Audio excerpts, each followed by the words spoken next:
Liliana strode through the morass under the hazy dawn light, the muddy grass dragging at her clothes.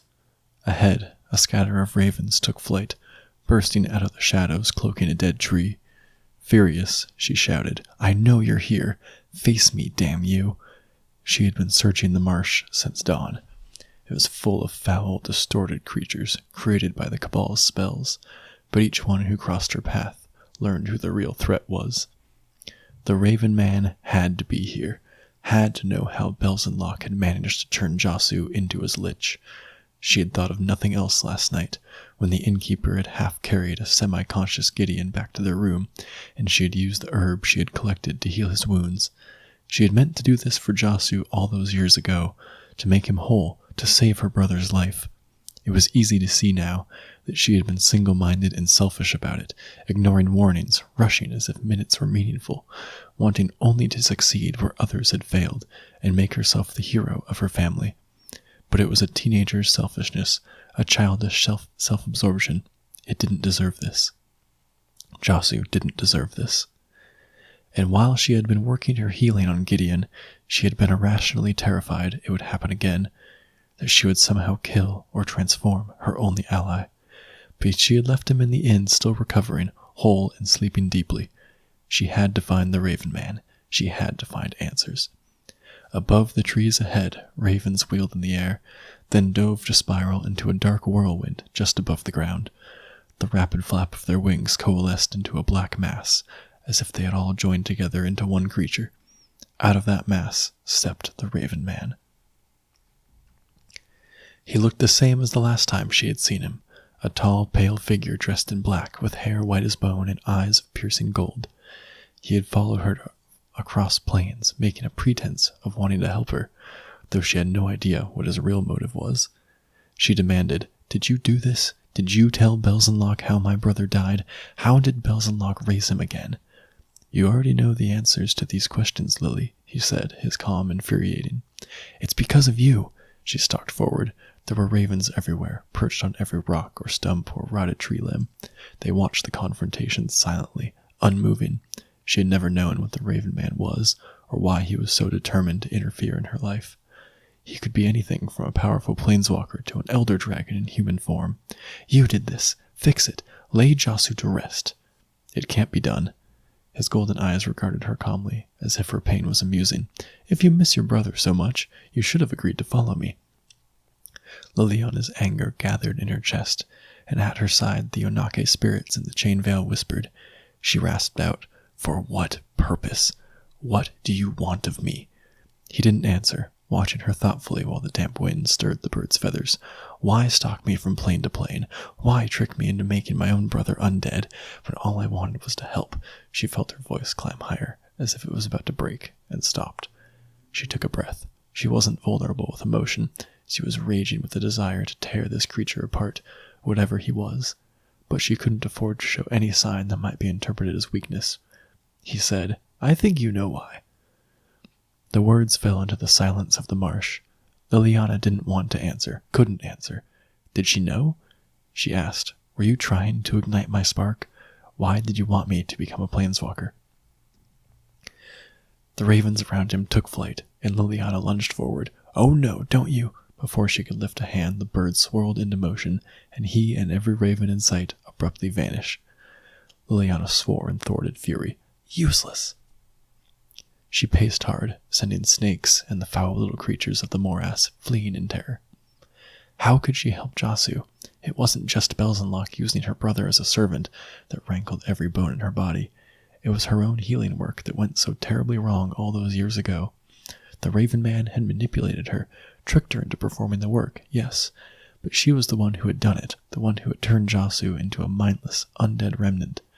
And somehow, it left his remains vulnerable to Belzenlock's magic, allowing Belzenlock to raise Josu from the grave once more, enslaving him, but with his wits and military knowledge intact. I could use the chain veil, she thought suddenly. Now that Josu was transformed into a lich, it would lay him to rest, just as it would destroy a demon. She swore under her breath in realization. Oh, so that's it. That was Belzenlock's plan, his purpose in choosing Josu to lead his forces in Caligo.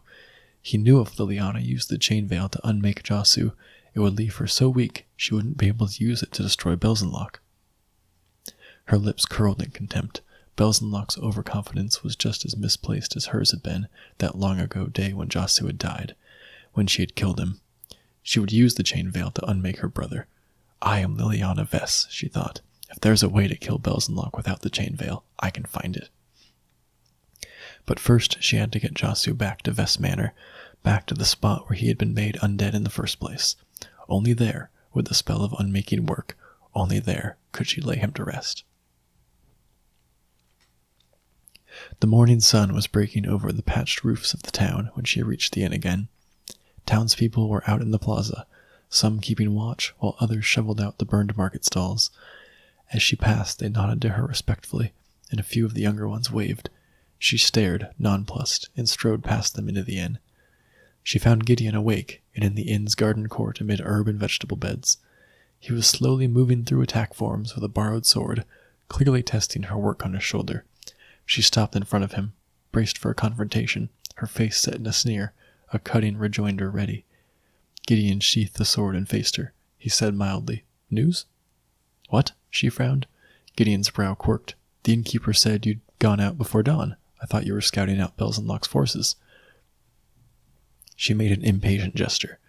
"I was looking for information, yes, but—" She took a sharp breath. She had expected Gideon to be ready to abandon her cause because Nissa and Chandra had, because of who she was, but he hadn't, and she was a fool not to ask for his help.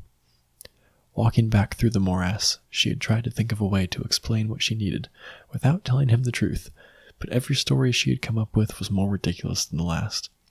She began reluctantly. "I have a problem. Closer to home, shall we say. I told you I used to live here." It was unexpectedly hard to force the words out. "The Lich leading the Cabal forces in this area is my brother, Josu." She wasn't sure what reaction she had expected, but Gideon said nothing. His brow furrowed in consternation, and he slowly took a seat on a bench, gesturing for her to go on. Liliana paced the uneven stone of the court and found herself explaining. "I made Josu undead many years ago. It was an accident. I was young, foolish, inexperienced. I was trying to heal him, and—" She made a sharp gesture. "It happened. The spells, the dark magic, was part of what ignited my spark, and I involuntarily planeswalked away. I haven't been back here since. Yesterday, when I went to look for herbs, I found evidence of a powerful necromantic spell in the ruin of my family home. Belzenlok must have somehow been able to raise Josu again to use against me." She stopped and faced him. "I need to lay my brother to rest." Again, she was expecting Gideon to leave. This was not what they had discussed, and would not serve their goal of destroying Nicobolas. In Gideon's place, Liliana would have already been gone. But he nodded, his expression thoughtful. "Yes, that's our next step, obviously."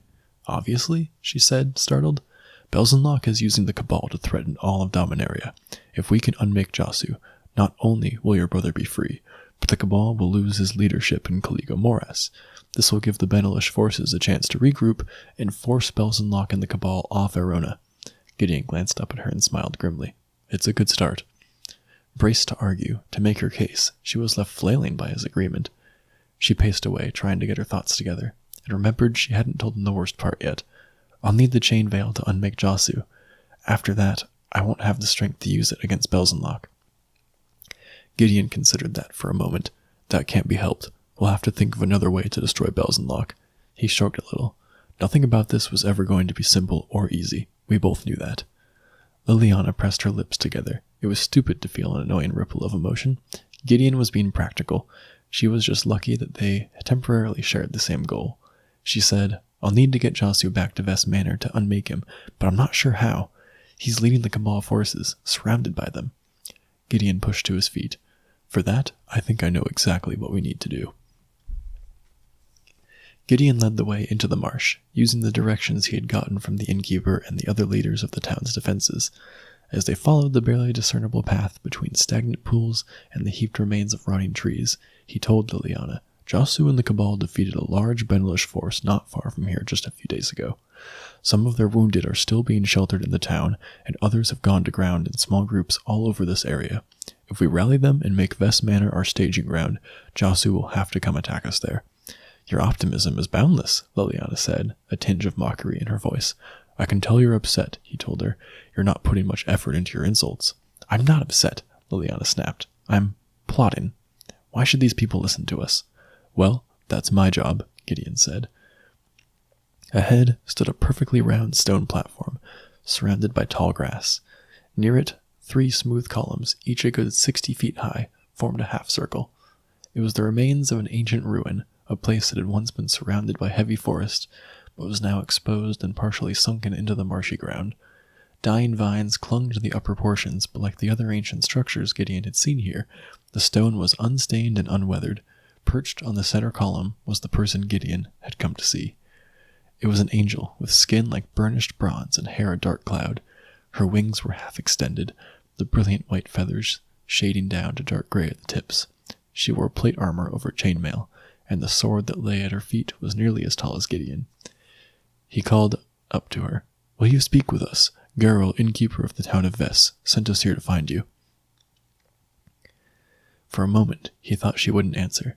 Then her wings extended fully, and she rose, stepping off the column. She landed lightly, her knees flexing to take the weight. This close, he could see her white tabard was stained with blood, and her armor bore the dents and scrapes of recent battle. Her face expressionless, she said, Who are you? I'm Gideon Jura, and this is Liliana. They had decided not to tell anyone of Liliana's past association with Ves. Gideon already had enough to cope with. We know you're Rael, battle angel and protector of Caligo. You led the Benelish forces against the Cabal here. Rael said flatly, Then you know I failed. You lost a battle, Gideon told her. It doesn't mean you failed. Her brows lifted, a little life coming into her expression. It was irritation, but at least it was life. Her voice tinged with irony, she said, Platitudes will not stop the Cabal. Yes, he's very annoying that way, Liliana said, folding her arms, but we're here to offer you our help. You should have arrived earlier. Rael's grim gaze moved from Gideon to Liliana, evaluating them. My forces are scattered, in hiding. If I engage the Cabal again, they'll be destroyed. Let them defend themselves on their own as best they can. We can't defeat the Cabal here in open battle. I understand, but it's not just strength of arms we're here to offer, Gideon said. Liliana is a powerful mage, and she destroyed the undead knights who attacked Ves last night. With your help, we have a way to defeat the Lich Josu, who commands their remnants here. Rael's dark brows lowered. You know the name of their commander? Gideon glanced at Liliana, whose expression gave nothing away. Not only that, we have a way to lay him to rest. Rael hesitated, and in her expression hope warred with resignation. Gideon watched hope win out. She took a deep breath and said, Tell me your plan. When Liliana prepared for her spell, Gideon spent the rest of their day with Rael, gathering the Benelish forces left in Caligo. When the next day dawned, they were at the high ground around Ves Manor, with a small force of Benelish soldiers, knights, and Avon scouts. The sky was heavy with clouds, threatening rain, as Gideon and Liliana met with Rael and her lieutenants in the overgrown remnants of the house's walled garden. Looking around at them all, Gideon knew he would need a good defensive strategy. Too many of the soldiers and knights were walking wounded, too many were disheartened by the deaths of their companions and the devastation the Cabal had caused in Caligo. He had no intention of letting them bear the brunt of the attack. Are there any other mages here? Gideon had asked earlier. There's Corin. Rael had pointed to a small, pale figure standing with the Benelish soldiers. He's a Talarian mage. Corin seemed very young and dispirited, his robes dragging in the wet grass. He had some sort of crystal and metal artificer's gauntlet on one arm, but he didn't look formidable. I see, Gideon said and nodded politely, privately deciding to come up with a plan that didn't include mages. It was true that laying Josu to rest would deprive Belzenlach of his general in this part of Benalia, but it was also a vital part of Gideon's plan to kill the Cobolas. He couldn't let these weary people take the brunt of a battle to further his goals, even if those goals would ultimately benefit their plane. Of course, Gideon was well aware that his defensive strategies largely consisted of throwing himself between whatever was attacking and his companions. It was still the best solution if he couldn't think of anything else. Why are we meeting here? Asked Thiago, a Benelish knight, who was Rael's second in command. He glanced up at the lichen-covered stone wall looming over them. This house is cursed. It can't be a good spot to stage a battle against the Cabal. The curse will end when I unmake the Lich, Liliana told him, Her expression was cool and arch, as if nothing they discussed here affected her personally, but Gideon knew better. She had tried her best to keep her emotions in check when she told him about Jasu, but he knew her just well enough to sense the real horror and dismay she felt. She might have used the moment to lie or try to manipulate him, but she hadn't. It had surprised him. It made him think they might actually have a chance to kill Belzenlock and then Nicol Bolas. If they could really work together as allies, anything was possible. She added, "The spell has to be performed here." The captain of the soldiers asked, "The Lich was created by the curse of Ves?" Gideon had no idea. He glanced at Liliana, who said, "It doesn't matter how it was created. This is where I'll destroy it." And Avon brought Rael a map, and she unrolled it on a stone table. It showed the morass, the town, the river, and all the surrounding area. The Lich has a creature enslaved to him that is used against us in Caligo. It's an undead remnant, a dread shade. There are also several skin witches in the Lich's ranks. Gideon nodded. "What are the powers of these dread shades and skin witches?" "We're not entirely sure." Rael looked up at him, her mouth set in a grim line. "No one's ever survived to report back to us." Liliana said, "Oh, skin witches are nothing too unusual. They wield death magic, but are mostly concerned with peeling the skin from their victims." Gideon raised his brows in inquiry. Liliana clarified, "They wear it." Gideon sighed. "Of course they do." "You've seen a skin witch?" Thiago asked incredulously. Rael eyed Liliana dubiously. "Several." Liliana adjusted one of her bracelets, apparently oblivious.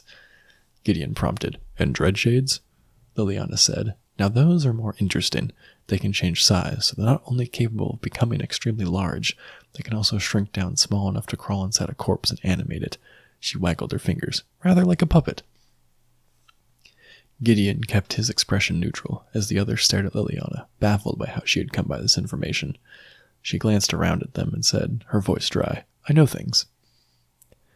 And after another thoughtful glance at Liliana, Rael continued, "The Avon scouts have seen a dread shade coming from the riverside here. It will be followed by Grimnants and undead under their cleric's control. The Lich will be somewhere nearby, waiting to move against us once the dread shade and the force with it attack." She straightened, shaking out her wings a little. "This means the skin witches probably won't take the field against us today. The Lich has never before sent them into battle at the same time." "Even one dread shade is bad enough," Thiago commented. The captain said, "There's a first time for everything. We can't count on only facing one or the other." Gideon didn't want the Benelish forces to face any of the Lich's creatures. He asked Liliana, "Could you control a dread shade?" Liliana frowned in thought. "Control? No. Not until Jasu is out of the way. What are you thinking?" Instead, Gideon turned to look for the young mage. He didn't want to put Corin in harm's way, but his part in this strategy should be safe enough. "Corin, with Liliana's help, could you create an illusion? Make a dread shade think I'm a skin witch?" "Yes, I can do that." Corin pushed forward between Thiago and the captain, apparently relieved to have some way to help. "I'm good with illusions." Liliana's mouth quirked as she studied the map. "Oh, I see what you're thinking. That's a delightful idea." Rael and the others left to get into position, and Gideon asked Liliana, "Are you ready for this?" Her expression was annoyed. "Of course I am. Now try to stay alive while I take care of Jasu." Gideon sighed, and as she slipped away around the house, he went to join Corin. They had managed some quick preparations, but most of the plan depended on Corin's spells. As they went back into the tree at the edge of the manor's grounds, Gideon slung the triple-bladed Cabal spear across his back. Rael had said it had a ritual purpose as well as being a weapon, which would lend more verisimilitude to his act, he hoped. If this didn't work, he would be facing a dread shade and the main Cabal force alone. That would be interesting. As Corin cast the spell, Gideon felt the illusion settle over him like a wet blanket. He looked down at himself, but he couldn't see any difference. "I can't see it." "Because you're untouched by necromancy," Corin explained. "I've had to modify the illusion so a dread shade will be able to see it." He hesitated anxiously. I hope it works." "I hope it does too," Gideon agreed, and wished Liliana was a Talarian mage instead of a necromancer. He sent Corin to join the soldiers and headed away. As Gideon walked through the high grass, he felt it tug at him, as if he wore long skirts that dragged over it. An odd sensation, but it was proof Corin's spell was working to some extent. Pushing through the mud and the dense foul growth of brush, he made his way toward the river. Once he emerged from a vine-tangled copse of dead trees, he saw the stretch of flat ground leading up to the sea of mud that had once been the river. Among the stands of rotted trees, dark shapes moved purposefully. It was the Cabal force, the Legion of the Undead. Shambling corpses, the revenants of foot soldiers, carried looted weapons, and undead knights rode on creatures that had once been horses. Black-cloaked and black-armored grimnants and clerics strode among them, and leading the way. So that's what a dread shade looks like, Gideon thought, as if he didn't already have enough fodder for his nightmares. It stood easily twice Gideon's height, a gray figure naked to the waist, its body like a muscular, desiccated corpse. Its chest had been ripped open collar to waist, revealing an empty cavity that glowed with spectral light, below a pointed face with a wide fanged jaw. Gideon took a deep breath and started forward, lifting his hands. The shade halted, its head twisting from side to side, as if trying to see him better. A Grimnant moved forward and called out, "Witch, what are you doing here? Why do you disobey the orders of our master?" "Move fast and keep your big mouth shut," Liliana had advised him. "You'll have very little time before the illusion draws Josu's attention, and he'll know immediately what it is." Gideon strode forward, keeping his hands lifted, hoping his posture was witch-like enough. Suddenly in front of him he saw the shapes of Drasus and Alexo, his friends, his irregulars from the foreigners' quarter in Akros, and his heart froze in his chest. They were undead, their bodies mutilated, bloodless corpses brought here somehow by Belzenlock. Gideon almost fell back, but steeled himself. No, it's not real. A Cabal cleric somewhere in the approaching force must be casting dementia magic over a wide area. The images were just nightmares, drawn out of his unconscious mind. The Grimnant near the shade yelled, "That's not!" Gideon lunged forward and cast the spear straight at the gaping hole in the shade's chest. It hit dead center, and the shade staggered and roared in rage. Gideon ran, and the shade rushed after him. Before he reached the trees, Gideon spread a glance upward to make sure the Aven scout flying high overhead had seen him. The scout would signal Rael to send the Benelish forces after the Grimnants who had counted on the dread shade to lead the attack. The trick with shades like this, Liliana had told them, is that they're always hungry, and their brains are like porridge. Antagonize it enough, and it'll chase you no matter what its orders are. Gideon pelted downhill. He dodged through a sodden copse of trees and slid to an abrupt halt. Facing him was a tall, hag-like figure draped in the shredded remnants of human skins, with two others not far behind her. Skin witches. So Josu had sent all his most formidable weapons after them.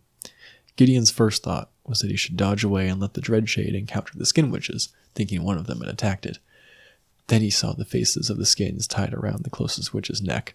Their eyes rolled and watered in pain and terror. Some foul magic kept her victims alive.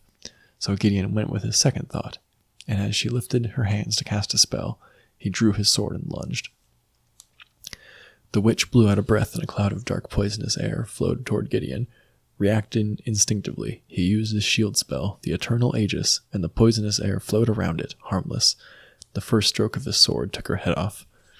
As the witch's surprised head bounced away through the grass and her body sunk to the ground, the dread shade burst out of the copse behind him.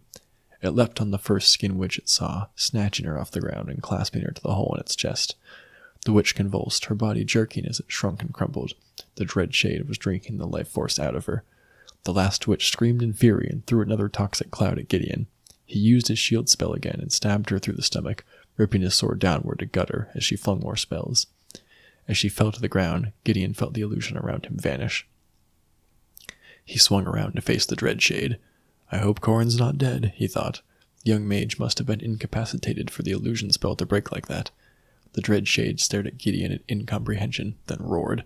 The plan hadn't worked quite as intended, but the point was to keep the shade confused and away from the Benelish force. There was no reason Gideon couldn't continue to do that. He roared back at the startled shade and charged. Liliana stood at the edge of the manor's grounds. She heard fighting in the distance, saw the Aven flying over the morass. Not far away, she could hear Gideon killing something loud and angry, but she could spare no attention for anything but Josu. Then she felt something powerful approach. A cold wind rose over the marsh, stirring tall grass and rippling muddy pools, snapping the frail branches of dying trees. She traced its source, a concentrated center of necromantic power shot through with dementia magic, and a cold rage. Liliana could sense pieces of her brother in that rage, fragments of memory, and a familiar presence. She knew better than to expect to speak to a man who had been her brother. Whatever was left of the real Josu's personality was buried, locked away under layers of Belzenlock's death magic. She turned her surge of emotion into a sharp blade of purpose. Jasu's torment would end today, and Belzenlock would lose his tool in Caligo. She sent words into the wind. Jasu Ves, I am here. You know me.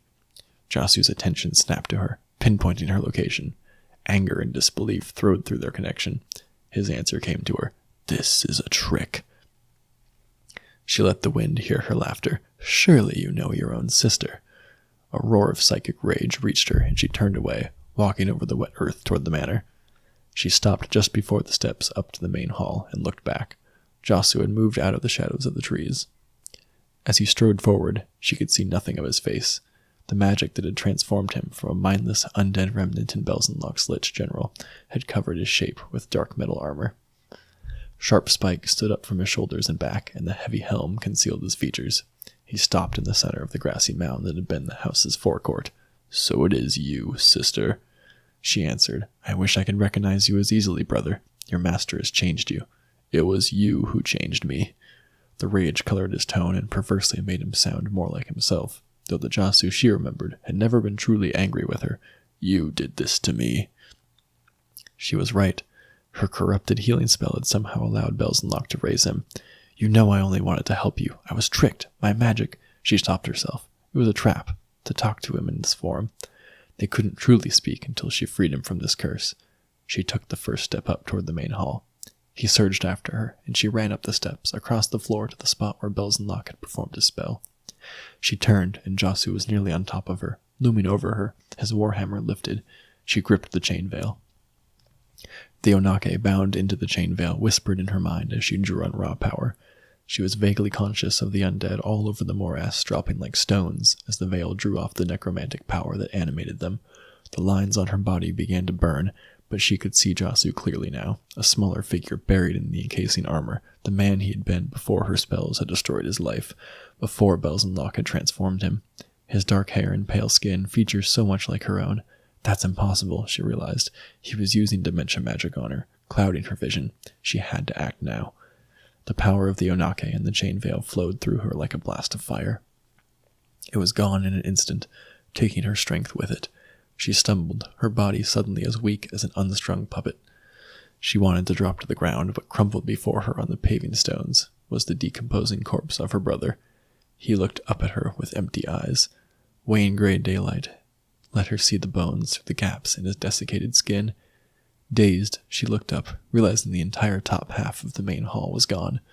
Belzenlock's necromantic power had held it intact, and the chain veil had blasted it all away, aging the house until it was a crumpled ruin. She was uncertain how much time had passed, but through the gaping holes in the front wall, she could see Rael and her Benelish soldiers gathered on the forecourt, and Gideon cautiously climbing the steps. She trembled with exhaustion, and blood ran from the lines of her pact. She knew Jasu's presence here was temporary, just the dissipating remnants of his soul and body. In a moment he would be gone, laid to rest.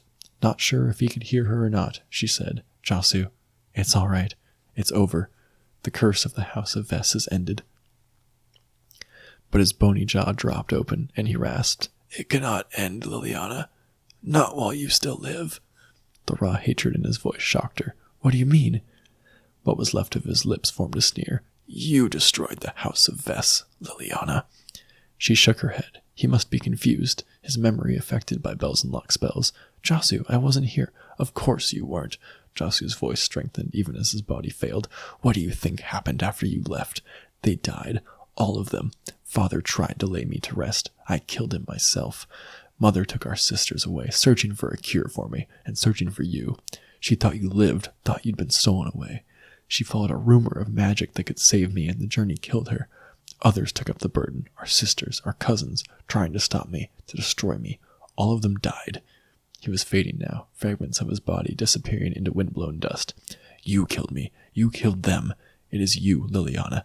It will always be you. You are the curse of the House of Ves. And he was gone. Liliana staggered under the weight of his words. He had been undead all this time, all these years. Cold shock washed over her. It was horrifying, and worse still, her family, all dead, trying to end the evil she had created. It was an accident, she told herself. I was tricked, but that didn't matter. The outcome had been the same as if she had deliberately set out to destroy her family. Gideon came toward her. His expression was shocked, and he said, "Liliana, I'm sorry." He heard it. He heard all of it, she thought, reeling. But she set her jaw and refused to be humiliated. As he reached for her arm to steady her, she shook her head and took a step back. She forced her spine to straighten. She wouldn't weaken. She had survived worse than this, and Belzenlock would pay for his part in it. Pay for her brother's suffering. Pay for the realization that she had caused her family's destruction. Her voice hard with fury, she said, "If Belzenlock thinks this will stop me, he's a fool. I will pry open his stronghold, slaughter his gremnins, and destroy his legacy. No matter what it takes. If I must be a curse, then let me be Belzenlock's."